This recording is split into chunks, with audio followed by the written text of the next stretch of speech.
On today's episode, we're gonna see if the BMW E39 M5 truly is the one car that can do it all.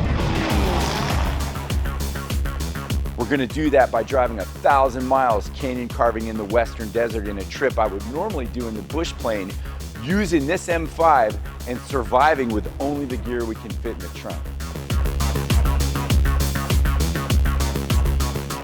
BMW E39 M5, the fastest saloon in the world. The one car that can literally do everything. It's the old school M car recipe that was refined enough to drive to work every day, to take the kids out for ice cream on Saturday and your mother-in-law to church on Sunday. But underneath the hood, you got supercar performance with a nearly 400 horsepower S62 V8 that could go around corners on par with any sports car and have the sound and the experience to match.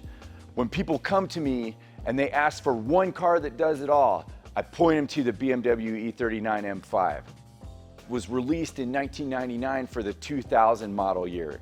In 2001, it received a life cycle impulse, basically a facelift. What you got with that was angel eye halo headlights, silver instrument cluster gauges, thicker rimmed M steering wheel, LED wave taillights. It was so good in the final years. These actually sold for a premium over the incoming E60 M5 because people recognized that it was the end of an era.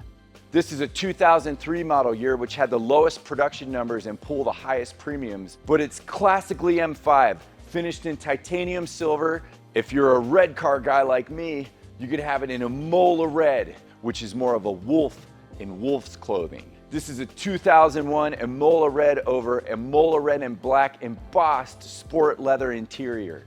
This is one of 126 of these that came to the States. If you wanted to be a little bit more refined, or perhaps you were a member of the Green Car Appreciation Society, then you could go for a more refined color that still made a statement, like Oxford green. And then open the door of this example, you're greeted with caramel extended heritage leather. The beauty of the M5 is that it made its statement with subtlety. The only real ways to distinguish an M5 from a regular E39 are the M front bumper, style 65 chrome shadow wheels, M mirrors, subtle M badging, and then the best feature, like the tail lights, to tell that it's an E39 M5 is the quad tipped exhaust. If you really wanted to be subtle and a little bit more mature, you could even option your M5 with no rear spoiler. A weak spot is the cup holders. Really, BMW didn't think we should be consuming beverages, so they gave us a maniacal cup holder that did nothing but taunt us with its dysfunctionality. This car has a nice replacement cup holder that will actually hold your beverage and also not break, so that's a really nice common upgrade. All right, we're looking at 3 days in the desert. We need to be able to survive comfortably, fix the car if it breaks, and hike our slot canyons. Basic desert survival gear: camping, ropes, harnesses, first aid, the ability to make water, bedrolls, clothes, tent, power, GPS, aircraft radio, topo maps, max tracks and a shovel if we get stuck, food, dry food, and of course pillows. Normally, all of this would actually fit in the bush plane. We're gonna try to fit it all in the trunk of the M5.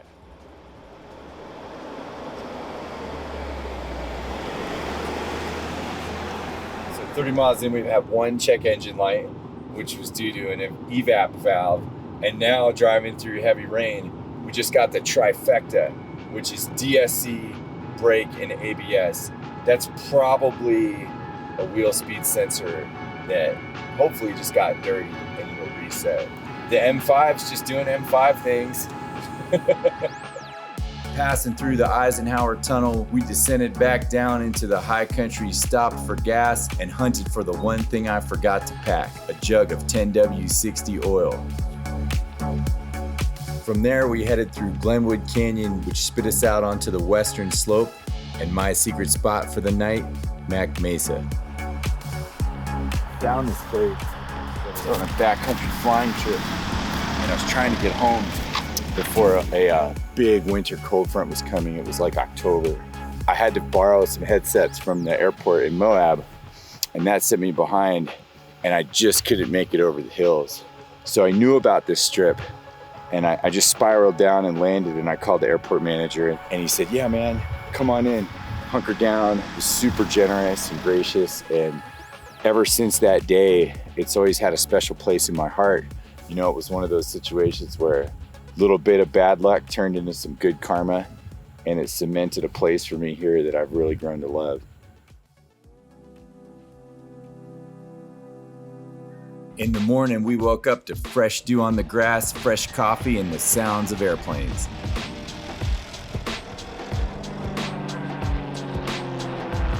Packed up at the airport, headed into town. Got some coffee here in Fruta. Washed all the bugs off the M5, topped off our water and our gas. This is gonna be our last stop before we head into the desert. We just turned off Highway 70, and unfortunately, there's no cell service. But fortunately, we have our cell service alternative, which you're from my generation. We're not supposed to text and drive, but for decades we used to map and drive. Heading south from I-70, our route took us along the San Rafael Swell into a remote valley filled with goblins. Here we truly would put the M5's reliability to the test, using only the tools in the trunk to save us if something went wrong. For a campsite, huh?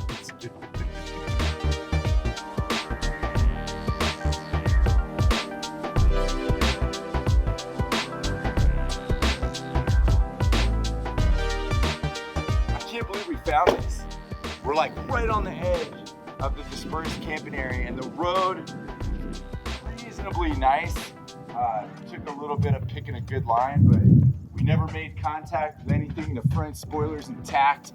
We're far away from 30 of our best friends that are all camping way down there. So just far enough off the grid, we have this whole place to ourselves. It's like we're on Mars.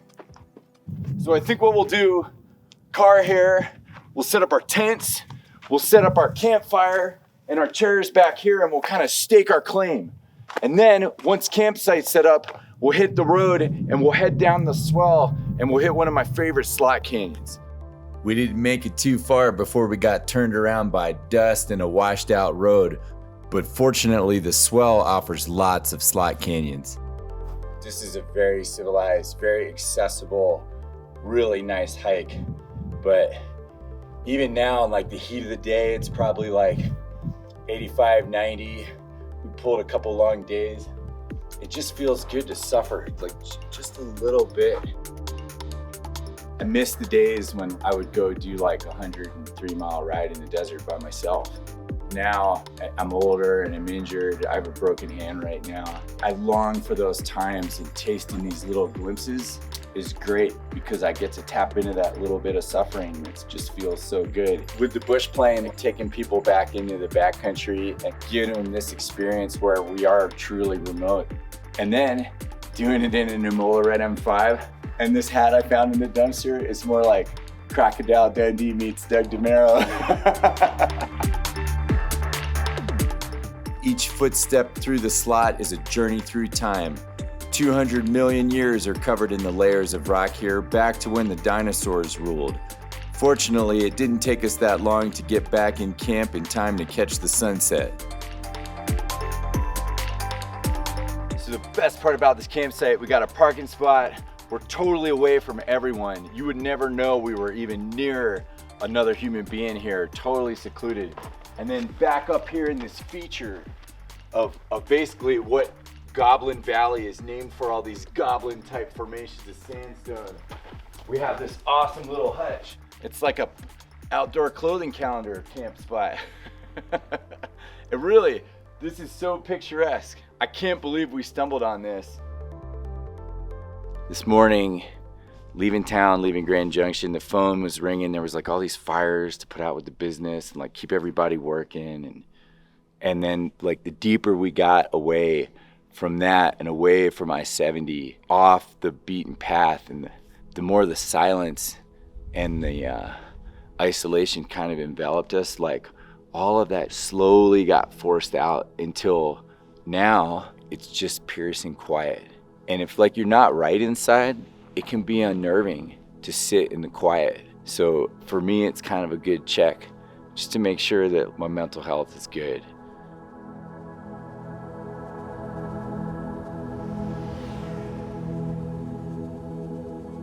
Pronghorn are the fastest animal in the Western Hemisphere, capable of a sustained 55 miles an hour. The view out of the other side of the tent wasn't too bad either.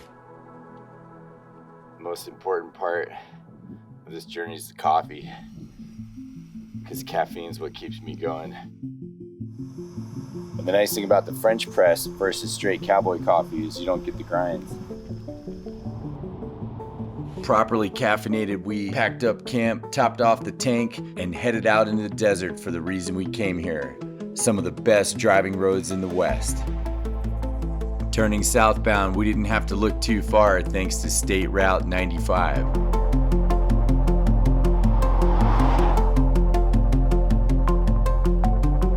This road so far has been top 10 roads of all time, and what a time to do it. The desert's in full bloom, the trees are green, the grass is green, the flowers are out, the crust is nice and thick, and there's nobody out here yet because it's not quite peak travel season.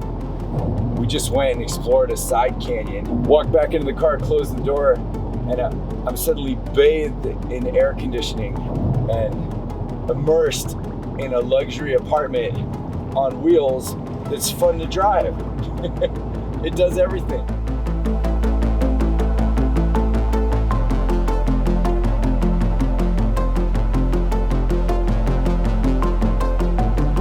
Look at what most people are experiencing the West in. Sprinters, Toyotas, that's great. We get to have the same experience while satisfying the enthusiast itch with the old school M-car recipe.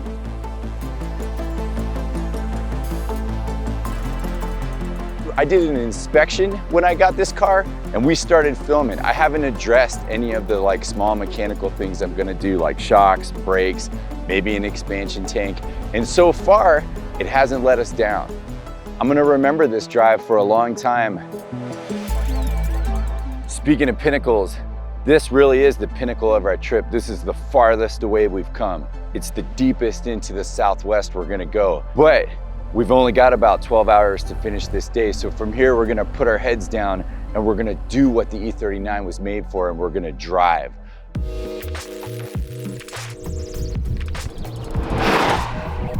This is also nice because there's no signal here and I'm kind of driving by memory, but it's working out. So we're just gonna follow 95 and finish our loop. The route took us through Bears Ears National Monument, the youngest monument in the country, and it was wonderfully devoid of traffic.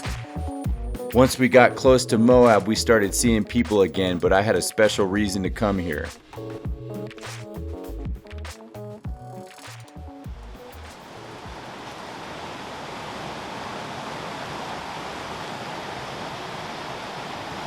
Coming back through around the circle, this is Spock's Falls in Moab. It's really muddy and runoffy right now because of the spring melt, but in the summer and fall, this place is magical. I asked my wife to marry me over there by that tree, so whenever we pass through, I always try to come back. Nice and cool here. On to the next stop. Before we left town, we had one final stop to make. This car rose to be the pinnacle based on all the cars that came before it. And the recipe that makes this car so good, that old school M-car recipe, a naturally aspirated high revving engine, individual throttle bodies, rear wheel drive, mechanical limited slip differential, only a manual gearbox. That recipe is where the E39 M5 is the pinnacle. And it's not that a modern BMW isn't fantastic, they are, they're different. So being able to taste that timeline that reaches back into the lineage of the cars that originally defined BMW and bring it forward into the modern world, even though it's 20 years old, it's still relevant enough to hide in plain sight. People still see it and they're like, that's a nice BMW. And then we put that to the test, going out into desolate stretches of the just incredibly picturesque American Southwest. We got to do it in a car where we didn't really want for anything. it did the mission of doing a road trip like this in comfort, in quiet, and just the absurdity of us dispersed camping out of it. It's just awesome. It's like all these facets of my life colliding. In fact, I'm looking forward to 250 miles we have left. So now the sun's setting, we're gonna leave here, go back down to the Colorado River, head out through Cisco, pick up I-70, and then blast across the mountains back to the Front Range. Part of this was to kind of be a love letter to the E39 M5 because this is the bread and butter of my BMW enthusiasm in one vehicle. But the other part of the mission was just to get away. Why do you come to the desert? To get perspective, to be humbled, to realize like, I'm not that important, man. I'm just a speck in time and space. And when I'm gone, these rocks are still gonna be here. And I think there's something really refreshing about having that perspective and that humility. It's really freeing. As a human being, I tend to think the universe centers around me. And when I come out here, I'm reminded that it absolutely does not.